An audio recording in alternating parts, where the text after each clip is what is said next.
So I just got this PlayStation 5 in the mail with a broken fan connector. So we need to fix this, but first of all, let's start. Alright, so it does power on here and I got it on the screen. However, there is no fan spin, of course. So let's take this thing apart and repair.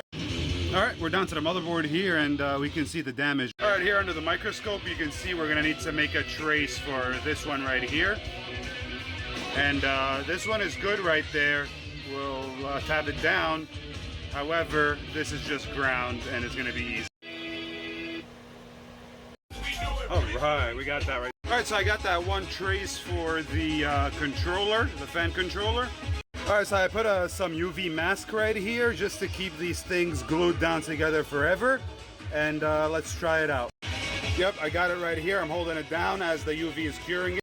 Alright, so this area is prepped now. Let's prepare this connector. Alright, that's looking nice here. If it can focus. There we go. Alright, so we connected the power and the controller. Now we need to connect the actual ground right here.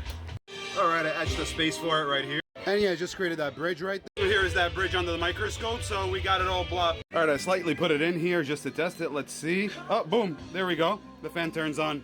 Perfect. Alright, I have it back to cure to make sure that it's 100% to send it all back to the customer.